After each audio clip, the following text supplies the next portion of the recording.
Bonsoir à toutes et à tous, je suis ravie de vous retrouver pour Libre Ensemble, votre rendez-vous de la laïcité. À quelques jours de la journée mondiale de lutte contre la pauvreté, on va s'intéresser ce soir aux familles.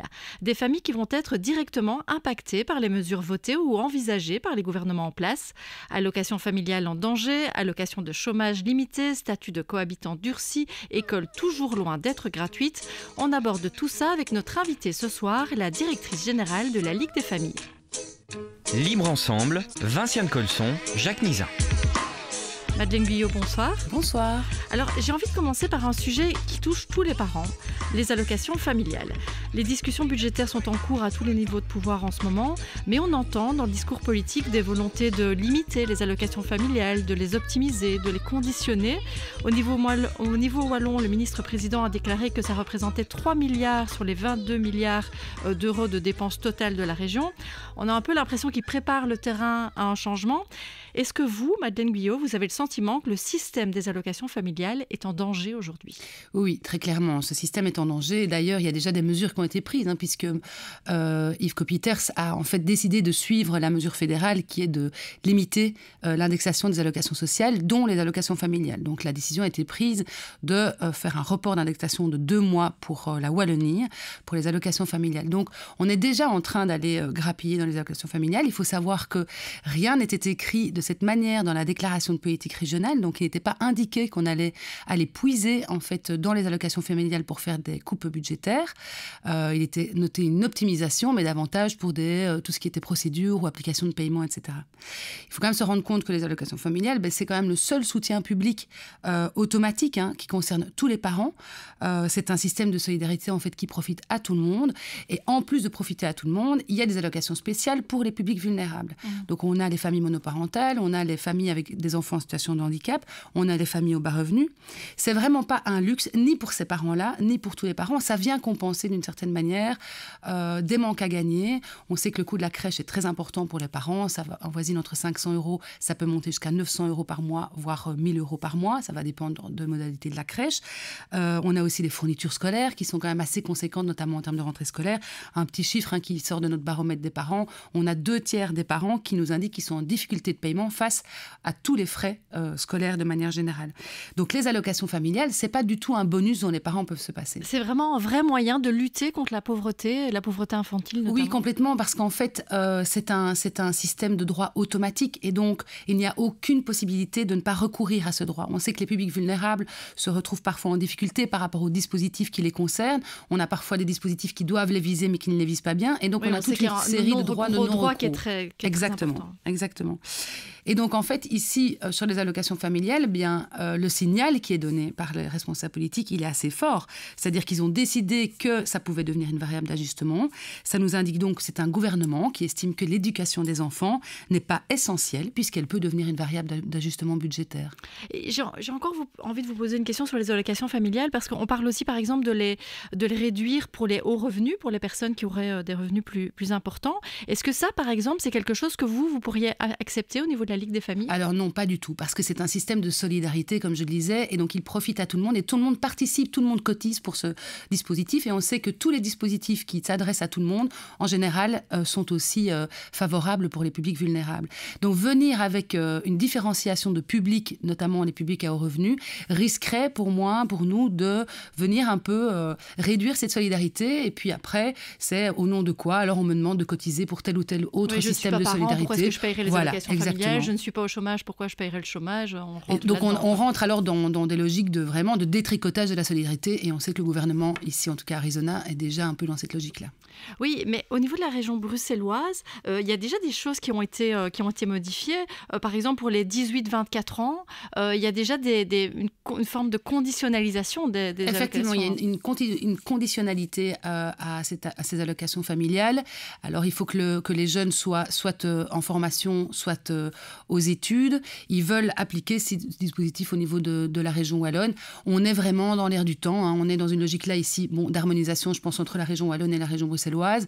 Mais on est aussi dans vraiment la logique d'essayer de mettre vraiment les gens à l'emploi le plus rapidement possible, puisque là, ça vient en plus en résonance avec la réduction des allocations d'insertion à 1 an pour les jeunes. Donc, on est aussi avec une logique, même si on est jeune, il faut très très vite être actif sur le marché de l'emploi. Oui, et alors on voit les allocations familiales familiales qui risquent d'être touchées, qu'ils le sont déjà un peu, mais où on sent qu'il y a d'autres choses qui pourraient arriver. D'autres mesures sont déjà adoptées et on sait qu'elles vont avoir un impact sur les familles. Par exemple, la limitation dans le temps des allocations de chômage. Donc le gouvernement Arizona veut remettre les gens au travail, mais est-ce que vous avez le sentiment, par exemple, que les offres d'emploi disponibles sur le marché aujourd'hui sont adaptées à la vie de famille? Ou pour le dire autrement, est-ce que l'exercice de la parentalité rend l'accès à certaines offres d'emploi impossible? Ah oui, complètement. Alors, au niveau des allocations de chômage, on voit bien qu'il n'y a eu aucune prise en considération de la situation familiale. Les secteurs, en fait, où on recense le plus d'offres d'emploi vacantes, en tension ou en pénurie, c'est en fait des emplois qui impliquent très fréquemment des horaires de soirée, de nuit, de week-end, où justement, il n'y a pas de possibilité de garde collective. On a déjà toute une série d'emplois à horaires atypiques où là, les parents sont déjà en difficulté. Mais ici, on sait que là où les parents risquent en fait d'être activés au niveau du chômage, ce seront des emplois qui seront compliqués en fait en termes de parentalité. En fait, ici, si vous voulez, on a la limitation du chômage dans le temps, ça c'est une chose. Et puis après, il y a aussi la refonte des règles d'accès en fait pour ces allocations de chômage. Donc on a vraiment un durcissement par rapport aux périodes assimilées. On a un durcissement de la dégressivité du montant des allocations bien avant l'arrivée de la fin de droit. Si on prend par exemple le durcissement des périodes assimilées, on se retrouve avec deux conséquences importantes pour les parents. La première, c'est que les périodes d'inactivité pour éducation qui avant étaient assimilables ne le sont plus. Donc, par exemple, dans le cas de maternité difficile, dépression postpartum, dans le cas du fait qu'on doit s'arrêter de travailler pour s'occuper d'enfants, en fait, ça ne sera plus assimilé dans le calcul du droit au chômage. Et par ailleurs, on sait aussi que la durée totale du droit au chômage sera raccourcie suite à la prise de congés parentaux ou de crédit temps. Donc, on pénalise complètement les parents dans leur droit au chômage. Ils ne vont pas être traités du coup de la même manière que les autres personnes qui sont au chômage, alors que c'est des parents qui ont pris ces congés pour aménager leur temps de travail parce que les réponses collectives sont notamment insuffisantes. Donc on a vraiment d'une part pour nous une espèce de pénalisation, en tout cas des parents, avec une dégringolade des parents qui risquent de changer de statut puisqu'on passerait alors d'un statut de chômeur à un statut de personne qui dépend du CPS, qui dépend du CPS. Avec aussi du coup un impact sur un impact au niveau de la précarité, de risque de précarité en tout cas. Complètement. Donc on risque ici d'être vraiment dans une dégringolade. On va se retrouver déjà avec une perte de revenus très conséquente suite aux allocations de chômage qui vont être réduites, puisqu'on sait que la deuxième année de chômage, la dégressivité va être beaucoup plus importante. Mais quand on va devoir se retrouver au CPS, si tant est qu'on puisse accéder au CPS et qu'on a encore la possibilité de ne pas avoir de gap entre le chômage et le CPS, c'est encore à démontrer. Oui, on sait, là on annonce qu'il y a des gens qui risquent d'être vraiment dans un flou et dans un trou pendant quelques mois. Ce qu'on constate en tout cas, c'est qu'il y a quand même pas mal de présidents de CPS qui tirent la sonnette d'alarme en disant qu'en fait ils n'ont même pas le personnel suffisant pour pouvoir accueillir tous ces publics. Mais donc on va se retrouver potentiellement avec un statut qu'on a au chômage, celui de chef de ménage, à un statut de cohabitant ou isolé en étant bénéficiaire du CPS. Ce qui fait qu'effectivement, en fait, cette personne va avoir des allocations réduites, mais ça risque d'avoir un impact sur le calcul éventuel de la contribution alimentaire qu'il faudrait donner à l'ex-conjoint ou à l'ex-conjointe. Alors, on sait que ça va nécessiter des jugements, etc. Mais toujours est-il que si on baisse la contribution alimentaire, donc pour le dire peut-être plus clairement pour les auditeurs, auditrices, c'est ce qu'on appelle la pension alimentaire qu'on doit verser à l'autre parent quand on est séparé. Potentiellement, ce montant va être réduit et donc la personne qui touche cette pension, majoritairement les femmes, va avoir aussi des revenus moindres et donc ça va avoir un effet sur l'enfant, sur les enfants de la famille. Et par ailleurs, on sait aussi qu'il y a eu un durcissement du statut cohabitant, donc on tire un peu des deux côtés, quoi. Il y a les allocations familiales et puis il y a au niveau du CPS où on durcit vraiment le statut cohabitant puisqu'on sort des ressources de la famille nucléaire. Toutes les ressources du ménage vont pouvoir être prises en considération, donc notamment éventuellement le job étudiant de l'enfant ou la pension de son père ou de sa mère qui habite avec nous parce que la solidarité oblige de se loger ensemble. Mais Madeleine Guyot, quand on vous écoute, on a quand même l'impression un peu qu'on s'acharne sur les familles. Alors évidemment, il y a toute une série de publics qui sont visés par ces mesures, mais on a quand même un peu l'impression que, au niveau des familles, ça va être particulièrement difficile à gérer pour toute une série en tout cas, certaines parties de la population. Oui, parce qu'en fait, les parents n'ont pas du tout les mêmes ressources, en fait, pour faire face à ces décisions. Ce sont des décisions, en fait, unilatérales. On applique la même chose pour tout le monde. Alors qu'avant, au niveau du droit au chômage, on était quand même dans davantage de prise en considération des situations individuelles de chaque chômeur. Donc, il est évident que pour les parents qui n'ont pas beaucoup de ressources pour pouvoir faire garder leurs enfants, etc., oui, ça va être beaucoup très de familles, compliqué. par exemple. Mais on a aussi, plus spécifiquement, des parents qui vont se retrouver très en difficulté. Si on prend, par exemple, les familles avec des enfants en situation de handicap, où on sait déjà que les solutions de garde collective sont insuffisantes. Par exemple, la garderie scolaire n'existe quasiment pas dans les écoles spécialisées qui accueillent des enfants en situation de handicap. Donc, pour ces personnes-là, elles vont se retrouver être encore plus en difficulté, bien sûr. Oui. Oui, et puis je le disais tout à l'heure, c'est vrai qu'il y a des offres d'emploi aujourd'hui qui ne sont pas toujours adaptées aux familles. Et or, la flexibilisation du travail fait qu'on risque d'avoir de plus en plus d'offres où il faut travailler le soir, il faut travailler le week-end, il faut travailler en horaire décalé, ce qui est très compliqué à gérer aujourd'hui quand on connaît les horaires des écoles, des garderies, par exemple. Oui, complètement. Donc là, on est vraiment dans de la flexibilisation à outrance. Alors, ça peut parfois paraître séduisant. Je pense peut-être pour certains parents qui vont se dire « du coup, je vais pouvoir peut-être travailler plus tard et commencer plus tard le lendemain et travailler plus tard la veille. » Mais, encore une fois, ça va dépendre des ressources disponibles. Ici, c'est vrai qu'on se retrouve quand même avec des mesures très fortes, suppression de l'interdiction du travail de nuit, assouplissement de la réglementation relative aux heures d'ouverture, fin du sursalaire, fin de la durée minimale de travail hebdomadaire, annualisation du temps de travail. Donc, pour des familles qui se retrouvent, par exemple les familles monoparentales, mais aussi les familles dont les conjoints travaillent déjà à des horaires atypiques, ça va mettre une pression supplémentaire sur le fait de pouvoir travailler. Donc, en gros, on flexibilise le droit du travail, mais les besoins et les horaires des enfants, eux, ne sont pas flexibles. Et là, on sent bien, alors je ne pense pas que les parents sont particulièrement visés. Ce qui est sûr, c'est qu'on n'a pas du tout considéré la dynamique familiale. Si on prend, par exemple, l'annualisation du temps de travail et les horaires de travail accordéon, on peut prendre un exemple concret. On va se retrouver peut-être avec des personnes qui doivent travailler dans la grande distribution au mois de décembre et qui vont du coup exploser leur temps de travail au mois de décembre pour pouvoir faire face à tout ce qui est fête de fin d'année, etc., avec une impossibilité concrète de pouvoir faire garder leurs enfants. Donc, comment est-ce que ces enfants vont devoir se garder tout seuls à la maison? Donc voilà, on est vraiment, pour nous en tout cas, dans des risques très très importants par rapport aux parents. Et encore une fois, les publics les plus particuliers, familles avec des enfants en situation de handicap, familles monoparentales, vont se retrouver en difficulté. Et on a aussi la crainte que les femmes, en fait, elles se retrouvent encore davantage en difficulté, ne pas pouvoir répondre à la flexibilisation ou au contraire y répondre complètement, parce que c'est toujours les femmes, en fait, qui s'occupent, on le sait actuellement, qui ont la charge des enfants au quotidien. Et comment est-ce que la Ligue des familles... est-ce qu'il y a des pistes que vous pourriez avancer pour essayer d'amoindrir finalement tous ces impacts? Ou qu'est-ce qu'on pourrait mettre en place pour que ces impacts soient moins importants justement sur les familles? Alors, il y a une première chose, évidemment, c'est comment faire en sorte de contrer la pénurie de places en crèche. Ça, c'est déjà une première chose. On a perdu 1900 places sur ces 4 dernières années. Le plan de création de places va mettre du temps. En fait, on sait que ça va prendre 10 à 15 ans. Donc, on est vraiment dans une situation vraiment dramatique par rapport à la pénurie de places en crèche. On peut presque se demander comment ça se fait qu'on n'a pas calculé en fait le coût un peu plus vite. C'est-à-dire qu'on est quand même avec 10 000 places qui manquent de manière générale. Ça, c'est une première chose. Donc, les solutions de garde collective devraient être effectivement améliorées.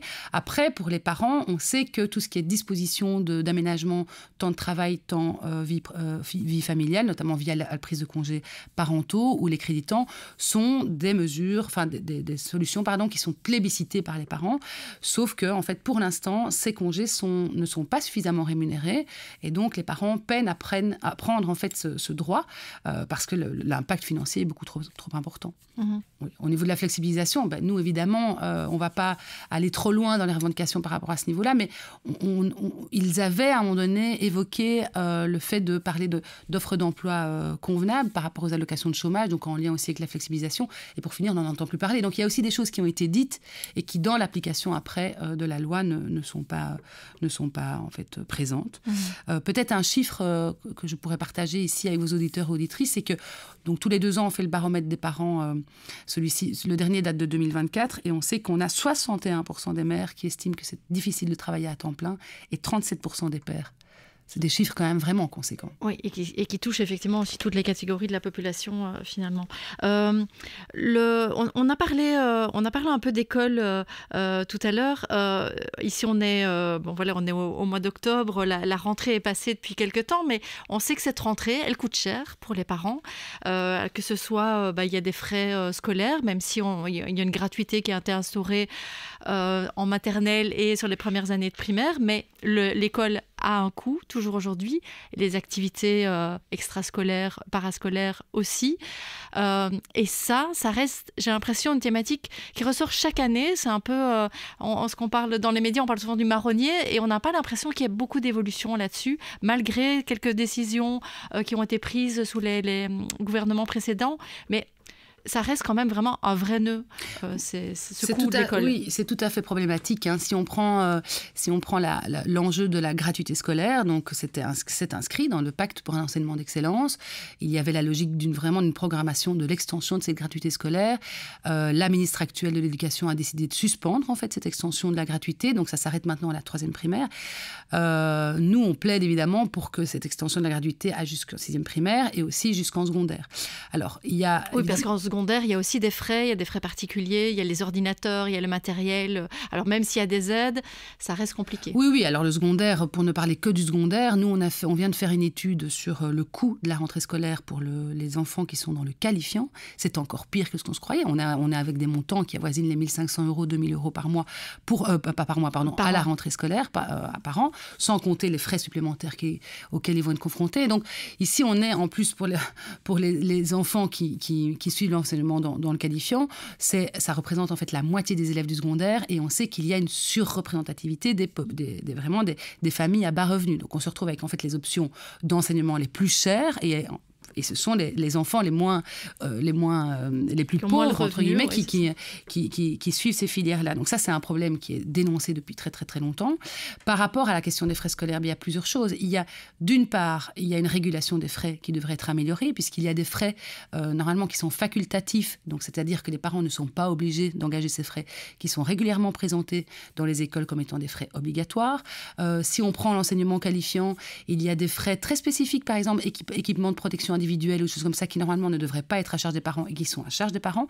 Donc il y a aussi une certaine illégalité de la part des écoles, ou en tout cas une difficulté d'appliquer la loi. Ça, ce serait déjà un premier élément sur lequel on pourrait agir. Et puis bien sûr, continuer l'extension de cette gratuité scolaire qui ne concerne, il faut le dire, que les fournitures scolaires. Donc on ne parle que du contenu du plumier et du contenu du cartable, ce qui est déjà évidemment très important pour les parents, mais il y a aussi tous les autres frais auxquels les parents sont confrontés. Et par ailleurs, vous l'avez dit, tout ce qui est extrascolaire, où là on se retrouve aussi avec des montants vraiment déraisonnables. Oui, c'est exorbitant. Oui, vraiment, vraiment beaucoup de parents qui sont en difficulté. Et on voit aussi que plus on a, pour les activités extrascolaires, plus on a des revenus élevés, plus les enfants vont pouvoir participer à des activités extrascolaires. Donc là aussi, en termes d'égalité, d'accès à tout ce qui est loisirs, culture, sport, là, on est vraiment dans une inégalité vraiment conséquente. Alors, on parlait de l'école, et je vais peut-être sortir un peu de la thématique de la lutte contre la pauvreté qu'on aborde depuis le début de l'émission, mais j'ai quand même envie de dire un mot sur l'école, sur le bien-être à l'école, sur la santé mentale de jeunes. Là, on termine, cette semaine, c'était la semaine de la santé mentale, avec toute une série d'activités qui étaient organisées, des sensibilisations. On a un documentaire aussi au Centre d'action laïque. D'ailleurs, vous avez été partenaire, Madeleine Guyot et la Ligue des familles, de la projection de ce documentaire sur la santé mentale des jeunes. Et j'ai quand même envie de vous parler un peu de ça, parce que justement, à la présentation de ce documentaire, vous avez cité des chiffres, chiffres du décrochage scolaire. On parle aujourd'hui de plus de 100 000 enfants jeunes qui sont en décrochage scolaire, selon les derniers chiffres de la ministre Glatini, donc la ministre de l'Éducation au Parlement. C'est une vraie épidémie qui ne s'arrête pas plus aujourd'hui. Disons qu'en tout cas, il y a vraiment une non-prise en considération de quelque chose qui va devenir, je pense, de plus en plus dramatique et de plus en plus grave, en fait. Alors, la question de la santé mentale a toujours été problématique, dans le sens où on a toujours manqué de dispositifs en dehors de l'école, type centre de santé mentale, etc., en suffisance pour les jeunes. C'est-à-dire que pour avoir travaillé avec les jeunes pendant longtemps, en fait, on voyait que certains jeunes, il leur suffi de 2 ou 3 rendez-vous pour désamorcer vraiment une problématique de souffrance. Ici, on est avec des chiffres qui sont vraiment très, très préoccupants, puisqu'en fait, on était passé à 90 000 enfants sur les 4 dernières années, alors qu'on était à 60 000 avant, et maintenant, on est à 100 000. Donc, on voit bien que ça ne fait qu'augmenter. Et on peine quand même à voir vraiment des mesures très concrètes. Ça va même à l'inverse, puisque si on fait, effectivement, on doit faire un lien entre le décrochage scolaire et le fait que les jeunes, en fait, une grande partie de ces jeunes ne donnent plus de sens à l'école. Et donc, il faut faire un lien entre santé mentale des jeunes et décrochage scolaire. Et donc, au-delà de ces chiffres, ce qu'on voit, c'est qu'il y a en tout cas des décisions qui sont prises qui vont à l'inverse, à savoir le fait que la ministre a décidé de reporter de 2 ans l'entrée en vigueur de ce qu'on appelle le décret de décrochage scolaire, qui était censé vraiment de manière précoce identifier les jeunes en décrochage, pouvoir fournir un accompagnement spécialisé. Alors c'est un report de 2 ans pour le secondaire, là où c'est le plus criant en termes de besoins, et un report de 1 an pour le primaire. On exclut les jeunes qui sont en décrochage scolaire et qui veulent s'inscrire en 3e année ou en 4e année secondaire parce qu'ils sont majeurs. On envoie des courriers qu'on souhaite encore un petit peu plus durs par rapport aux parents, en amenant bien les mesures pénales. On culpabilise aussi les parents. Hein, oui, parce que c'est vrai que vous représentez les familles, les parents sont souvent culpabilisés par rapport au décrochage de leur enfant. Tout à fait. Donc on est vraiment avec des signaux, en tout cas, qui ne nous indiquent pas qu'on est en train d'essayer de mettre en place quelque chose pour vraiment en fait réaccrocher ces jeunes. Et quand on voit sur les autres chiffres le plus généraux de santé mentale, en 2025, on sait qu'un jeune sur 5 souffre de dépression et que le suicide est la première cause de décès chez les jeunes. Et ce, dès 10 ans. Donc ce qu'on peut constater au fur et à mesure des années, c'est qu'en fait les problématiques de santé mentale concernent de plus en plus de jeunes, mais en fait concernent des jeunes de plus en plus jeunes en fait. Oui, c'est ça, des enfants. Des enfants, tout à fait. Des enfants. Madeleine Guyot, là on voit, on l'a dit, les familles ne sont pas nécessairement explicitement visées, mais en tout cas, on sent qu'elles vont vraiment souffrir dans les prochains mois, les prochaines années, de toute une série de mesures qui sont prises par les gouvernements en place. Comment est-ce qu'on peut faire pour peut-être conscientiser ces familles, conscientiser les parents qu'ils ont un rôle politique peut-être à jouer, un rôle politique au sens noble du terme, peut-être des moyens de pression aussi au niveau des parents. Est-ce que vous essayez, vous, de les sensibiliser à ça ? Oui, alors il y a plusieurs choses. Je pense que la première, effectivement, et vous le dites bien, c'est que en fait, la parentalité est un enjeu politique. Et donc, il y a de quoi se battre par rapport à la parentalité. Et se battre par rapport à la parentalité a un impact en fait direct sur les enfants, sur l'éducation des enfants et sur les conditions de bien-être de ces enfants. Alors, par rapport à la lutte pour la parentalité, j'ai envie de dire... il y a évidemment le travail des associations comme la nôtre qui ont vraiment dans leur mission le fait de défendre les droits et les intérêts des parents. Et on a, heureusement pour nous, la possibilité quand même d'être assez bien écoutés au niveau des responsables politiques. Mais on voit bien qu'il faut toujours, d'une manière ou d'une autre, rappeler qu'on est là, vérifier la législation et transmettre au fur et à mesure et le plus possible des revendications.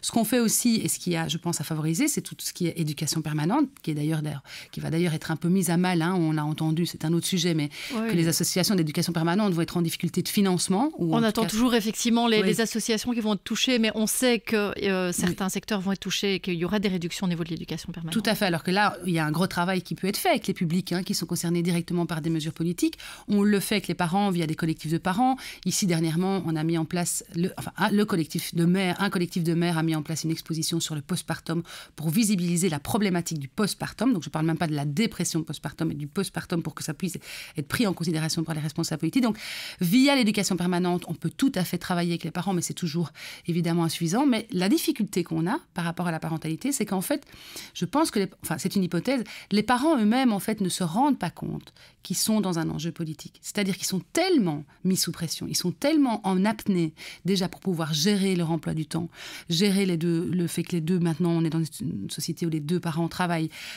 pouvoir concilier on se retrouve avec des parents qui, par exemple, par rapport à la pénurie de places en crèche, c'est une espèce de fatalité. Donc, en fait, il n'y a pas, on va se débrouiller. Mais en fait, c'est pas ça qu'il faut se dire. C'est il n'y a pas et ça ne va pas, en fait. Il n'y a pas de solution de garde collective. Ce n'est pas normal. Donc nous, on essaie, comme on peut, de sensibiliser les parents pour, d'une part, nous soutenir aussi, pour qu'on puisse garder notre indépendance politique.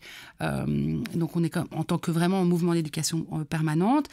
Mais ici, on est avec une difficulté où les parents eux-mêmes, c'est par après, en fait. Les parents de jeunes enfants, par exemple, vont avoir des difficultés sans doute à se mobiliser, mais on voit bien que des parents qui ont après des enfants plus âgés, on gagnent un peu de temps libre et donc peuvent se mobiliser. Ce qu'on essaye aussi de faire, juste pour terminer, ce qu'on essaie de faire, c'est aussi faire en sorte que les parents puissent manifester, en fait, parce que ce qu'on constate dans certaines manifestations, c'est qu'il y a assez peu de familles, en fait. Alors, ça va dépendre des thématiques, hein, sur les manifestations climat ou sur d'autres. Mais par exemple, sur la mesure Arizona, c'est très, très compliqué pour les parents de se mobiliser. Et une première chose, c'est aussi d'être informé par rapport à l'impact, en fait, de ces mesures. Et donc, on a aussi tout un travail de décryptage à faire, hein, de l'actualité et des mesures politiques pour que les parents comprennent vraiment les implications auxquelles ils vont être confrontés. Mais oui, j'avais envie de rebondir juste sur la question de la fatalité, parce que effectivement, c'est quelque chose qu'on entend beaucoup. Et par exemple, pour revenir à ce qu'on disait au début de l'émission sur les allocations familiales, on a un peu l'impression parfois que dans le discours, il y a oui, mais bon, voilà, il faut faire des réductions, il faut prendre des mesures quelque part. C'est un peu une fatalité, il faut bien toucher aux allocations familiales. Ah, les parents, ils trouvent pas de place en crèche. Et effectivement, là, on a interviewé des parents par rapport à une campagne de Soralia sur justement les places en crèche. Et donc, la charge mentale que ça représente chez les parents, l'angoisse que ça peut représenter de ne pas trouver de place. Et en fait, tous les parents que j'ai interviewés me disent « Mais oui, mais voilà, je pense qu'il y en a que c'est encore plus difficile que moi, je vais m'arranger. » Et ils prennent toute la responsabilité. Et cette question de la fatalité, est-ce que peut-être le message que vous avez envie de faire passer, c'est qu'il faut arrêter d'accepter cette fatalité et de dire « Non, c'est pas une fatalité ». Oui, parce qu'en plus, je pense que c'était déjà le discours qui prévalait en fait avant les gouvernements actuels, alors que maintenant, c'est vraiment la lame de fond en fait, hein, des gouvernements ici en place. C'est une réalité. Le budget de la Fédération de Bruxelles est vraiment en difficulté, la dette est importante, le budget de la région bruxelloise aussi, de la région wallonne, au niveau fédéral aussi, mais il y a des choix politiques qui ont été faits. Ils ont décidé de réduire les cotisations sociales dans le cadre de la flexibilisation du travail, donc ça leur fait des rentrées en moins en fait. Ils ont décidé de dégager des fonds pour la défense, on le sait. Ils ont décidé au niveau de la région wallonne de limiter tout ce qui est droit de succession sur le patrimoine immobilier. Donc il y a toute une série de mesures qu'ils ont décidées qui font moins de rentrées dans le budget. Donc ça reste des choix politiques. Si on prend par exemple les allocations familiales à Bruxelles, la COCOM a un budget extrêmement serré et elle n'a pas que les allocations familiales dans ses compétences, elle a aussi tout ce qui est personnes âgées, une partie d'hospitalisation, donc qui sont des politiques essentielles. Mais nous, ce qu'on dit, c'est que la région bruxelloise pourrait en fait transférer une partie de ses moyens à la COCOM. Donc il y a des possibilités quand même de pouvoir agir au niveau budgétaire. Et donc plus que jamais aujourd'hui, alors que la lame de fond, et c'est vraiment le motif qu'on entend tout le temps, c'est il faut faire des coupes budgétaires, certainement, mais il faut bien choisir ses coupes budgétaires. Oui, donc s'il y a des vrais choix politiques sur lesquels on peut peser, sur lesquels les parents peuvent peser, sur lesquels la Ligue des familles compte peser, mais en tout cas, voilà, vous allez vous mobiliser les parents pour qu'ils pèsent sur ces décisions. Oui. Merci beaucoup en tout cas Madeleine Guyot. Donc je rappelle que vous êtes directrice de la Ligue des familles. On peut trouver plein d'études et plein d'informations sur le site de la Ligue des familles. Donc moi, je vous encourage vraiment. Et peut-être juste une dernière chose là-dessus, c'est que la Ligue des familles, ça représente toutes les familles, toutes les formes de famille, parce que ça aussi, c'est important de le dire. La famille aujourd'hui, elle est plus, c'est plus nécessairement la famille classique, nucléaire, comme on l'entendait avant. Non, on parle des familles. Maintenant, on est vraiment dans des familles extrêmement plurielles et c'est tant mieux. Et effectivement, la Ligue des familles, maintenant, depuis quand même quelques années, défend vraiment tous les modèles familiaux, toutes les configurations familiales. Oui, avec du coup aussi des difficultés de voir, parce qu'il y a des mesures qui vont toucher plus particulièrement certaines formes de familles, des familles recomposées, des familles monoparentales, plus que d'autres par exemple. Tout à fait, tout à fait. Donc voilà, donc tout se retrouve sur le site de la Ligue des familles et je vous encourage peut-être à suivre aussi toutes les actions qui vont être menées la semaine prochaine dans le cadre de la journée de lutte contre la pauvreté, notamment par le réseau wallon de lutte contre la pauvreté qui organise toute une série de sensibilisation, d'actions. Donc voilà, vous pouvez trouver toutes les informations sur le site du réseau wallon de lutte contre la pauvreté. Merci Madeleine Guyot, merci à vous de nous avoir suivis et une belle soirée à tous.